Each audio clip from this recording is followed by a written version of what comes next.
السلام عليكم ورحمة الله وبركاته. ازيكم يا جماعة؟ يا رب تكونوا بخير وفي افضل حال.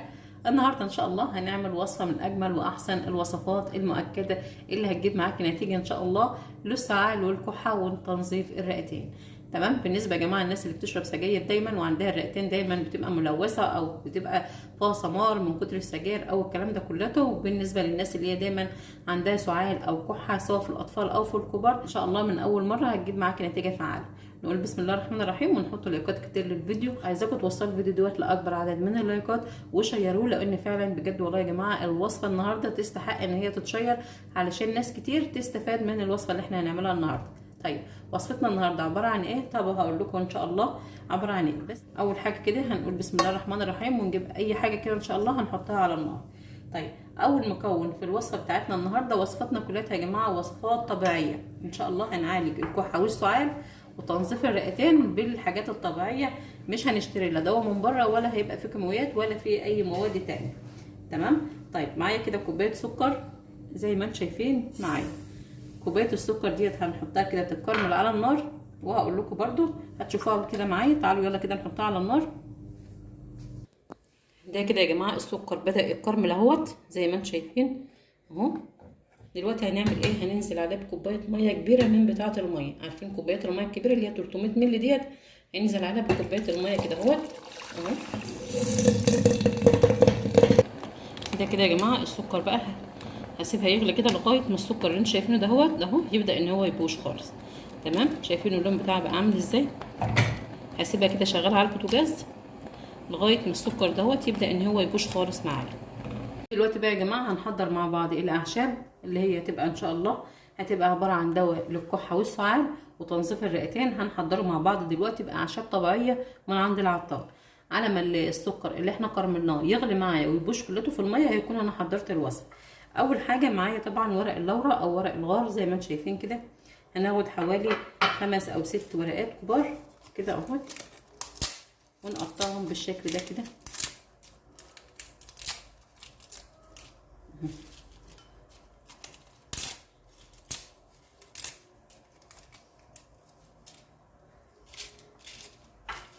نقعد كمان ورقتين كده اهوت اهو بالشكل ده كده اهوت. نحاول بس نقطعهم ناعم كده اهو بالشكل ده كده. تمام. طيب تاني مكون معايا طبعا زي ما انتم شايفين المرمريه يا جماعه. ده المرمريه ده بتيجي من عند العطار، هي بتبقى بالشكل ده كده. هي عباره عن اوراق شجر، بس احنا بناخد الاوراق بتاعتها وبتبقى بالشكل اللي انتم شايفينه معايا ده كده. تمام. يعني الحاجات اللي انتم مش عارفاها ممكن ان انتم تقولوا عليها الاسم بتاعها للعطار وهو ان شاء الله هيجيبها لكم. هناخد منها كده معلقتين كبار معلقتين كبار، لان طبعا انتوا عارفين ان هو ورق هايش اهو. ناخد كمان برده معلقه، لان طبعا انا بعاير يا جماعه بالمعلقه الصغيره. يبقى انا حطيت ورق لورا او ورق الغار وحطيت المرمريه اللي انتوا شايفينها معايا دي. طب تعالوا نشوف مع بعض بقى المكون الثالث. المكون الثالث يا جماعه اللي هو البابونج او شاي البابونج اهو. ده برده بيجي من عند العطار، بيبقى بالشكل ده كده. حط برده معلقتين كبار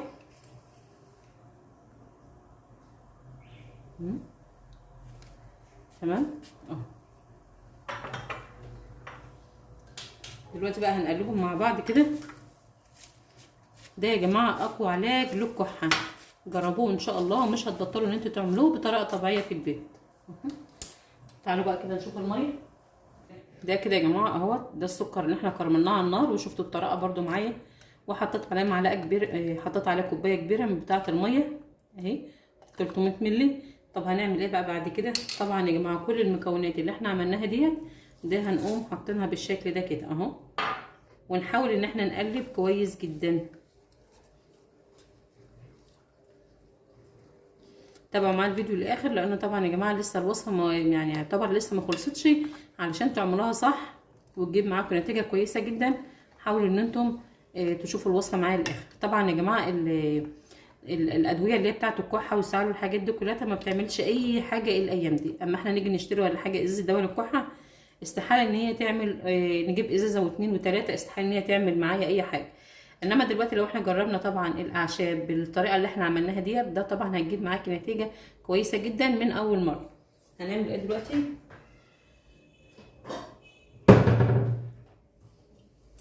بعد ما قلبناها بالطريقه دي كده هنحاول ان احنا نغطي عليها بالشكل ده كده، علشان طبعا يا جماعه دي اعشاب، والاعشاب بتبقى فيها زيوت طياره وانا مش عايزاها تتبخر، لان يعتبر الفايده كلها في الاعشاب وفي البخار اللي هو طالع ده.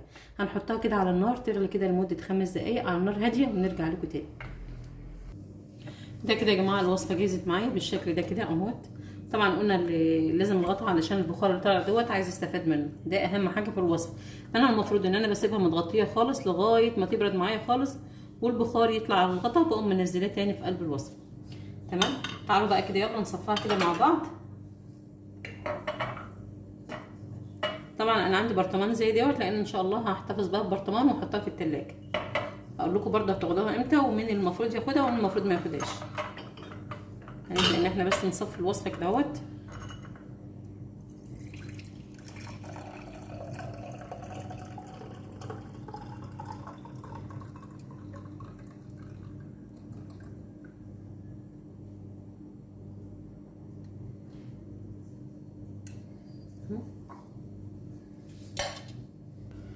ده كده يا جماعه الوصفه جهزت معايا، وبعد كده ان شاء الله هنغطى برطمان زي ده كده وان شاء الله نحطه عندنا في التلاجة. تمام كده الوصفه جهزت معايا، وعملت شراب طبيعي من غير ما اشتري اي حاجه ولا اكلف نفسي، وفي نفس الوقت المواد اللي احنا عملناها كلها او الاعشاب اللي احنا عملناها كلها اعشاب فعاله وبتجيب معانا نتيجه كويسه. طيب طبعا يا جماعه الناس الكبار او الشباب او البالغين المفروض ان هم ياخدوا ممكن ياخدوا منها معلقتين 3 في اليوم، مفيش منها اي مشكله. طيب لو في اطفال ولا حاجه ممكن ان هم ياخدوا منها معلقه واحده بس، ده يعتبر كفايه قوي اهو بالشكل ده كده، يكون كفايه قوي مره واحده في اليوم. تمام. اما الناس اللي هي بتدخن بقى او الناس اللي هي كبيره او عندها مثلا سعال بشده ولا حاجه، ممكن تاخد منها كده عده مرات في اليوم، مفيش اي مشكله خالص اهو بالمعلقه كده اكننا بنشرب شراب عادي. ده كان الفيديو بتاعنا النهارده، اتمنى يا رب يكون عجبكم، ولو عجبكم ان شاء الله ما تنسوش تحطوا لايكات كتير للفيديو. السلام عليكم ورحمه الله.